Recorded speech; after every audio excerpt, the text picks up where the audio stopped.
Marcus Johnson stepped into the grand lobby of the Blue Ridge Hotel, his footsteps echoing softly against the polished marble floor. The chandelier above glittered like a crown, casting warm light across the room, while the faint scent of fresh lilac drifted from a vase near the entrance. Despite the luxury around him, Marcus was dressed simply black hoodie, faded jeans, and sneakers. He carried no briefcase, no visible signs of wealth, just a quiet confidence in the way he moved. He paused for a moment, scanning the space, making mental notes about the front desk efficiency and the arrangement of the seating area. Guests milled about, some checking in, others dragging their suitcases toward the elevators. To anyone watching, he could have been a traveler passing through, or maybe someone waiting for a ride. But Marcus had a deeper connection to this place than anyone in the room could guess. That calm was disrupted when a group of loud, irritated guests approached the front desk, pointing toward him. Their voices rose, accusing him of lingering suspiciously and making them uncomfortable. Marcus heard every word, but he didn't react, keeping his expression neutral. The front desk clerk tried to calm the guests, but one of them had already pulled out a phone. Within minutes, the sharp sound of heavy boots echoed across the marble. As a police officer strode in, scanning the room like he was searching for a criminal, Marcus didn't flinch when the officer's gaze landed on him. He had been in situations like this before, misjudged, underestimated, labeled without question. The officer's hand moved to his belt, and Marcus knew the next few minutes would determine whether this was just another misunderstanding or the start of something much bigger. Officer Reynolds stopped in front of Marcus, his posture tense, his voice firm. "Sir, we've had complaints that you're causing trouble in the lobby. I'm going to need you to come with me." Marcus raised an eyebrow, his tone calm but edged with disbelief. "Causing trouble? I'm just standing here, watching the place. Before he could finish, the officer cut him off. "Don't make this harder than it needs to be." The room grew quiet except for the faint hum of the chandelier lights. Guests exchanged uneasy glances, some whispering, others already holding up their phones to record. Marcus tried again, his voice steady. "I think you've got the wrong," but the officer's patience had run out. In one swift motion, Reynolds grabbed Marcus's arm, spun him around, and the cold bite of steel closed around his wrists. The metal cuffs clinked sharply, echoing through the lobby like a gavel striking judgment. A few guests gasped, while the group that had complained looked on with smug satisfaction. Marcus kept his breathing even, refusing to show anger, but the sting of humiliation was harder to hide. He could feel the weight of 100 eyes on him, some filled with pity, others with suspicion. Without another word, the officer began, guiding him toward the doors, past the front desk, past the luxury decor he had chosen himself. The lobby doors swung open, letting in a rush of cool air that brushed against his face. Marcus glanced up at the sky for a moment, steadying himself, knowing that the truth would surface soon enough. But as he stepped outside under the officer's grip, one thought lingered in his mind. No matter how calm you are, some people will only ever see what they choose to see. Out by the patrol car, Marcus stood still, the steel cuffs cold against his wrists. The afternoon sun was bright, casting sharp shadows across the parking lot. Officer Reynolds opened the car door, his expression firm as if the case was already closed. "You can explain yourself down at the station," he said flatly.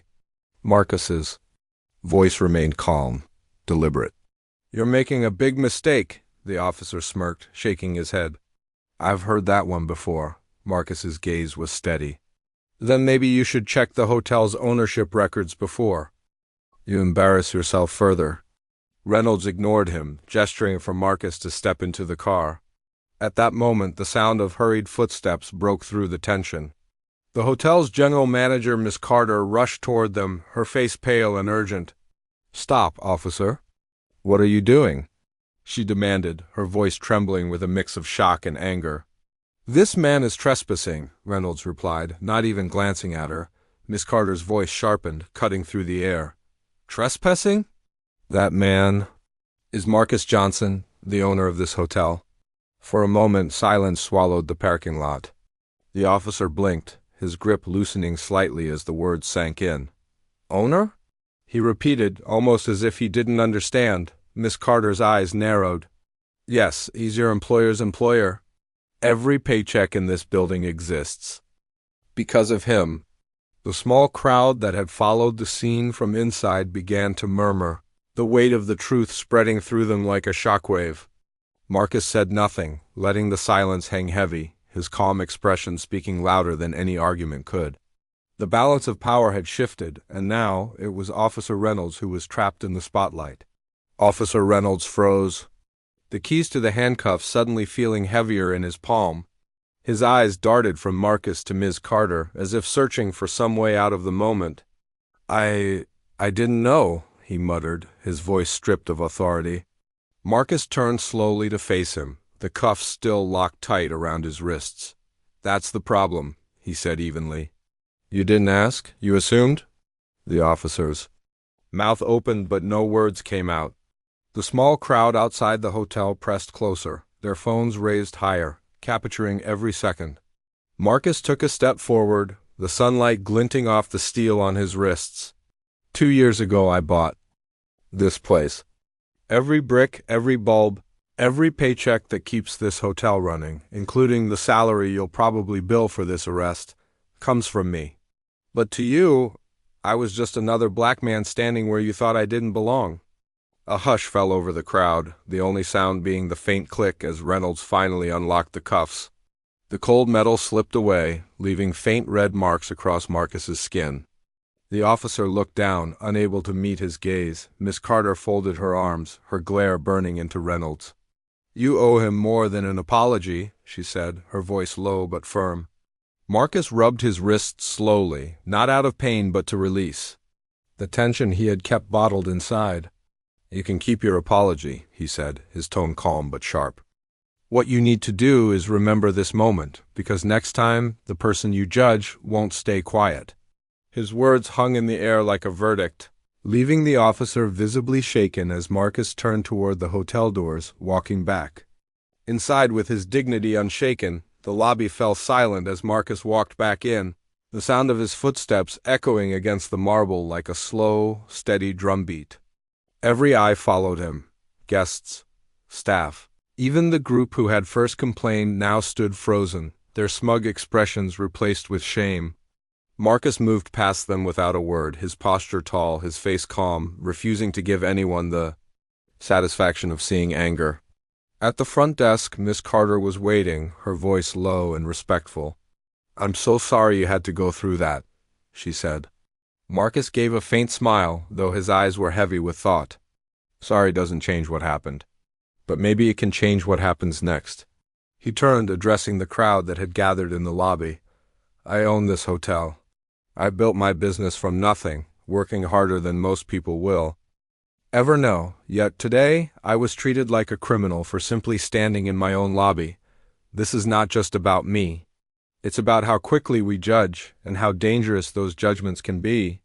The room was still, the weight of his words settling over everyone. A few guests lowered their eyes. Others nodded in silent agreement. Outside, Officer Reynolds lingered near his patrol car, staring at the ground, the reality of his actions sinking in. Marcus glanced toward the door but didn't look at him again. Instead, he stepped behind the front desk, placing a reassuring hand on Miss Carter's shoulder. "Let's get back to work," he said softly. As he walked toward his office, the crowd slowly dispersed, but the story would not fade. In that small town, the day Marcus Johnson was arrested for causing trouble at his own hotel would be remembered, not for the humiliation, but for the quiet power with which he reclaimed his dignity.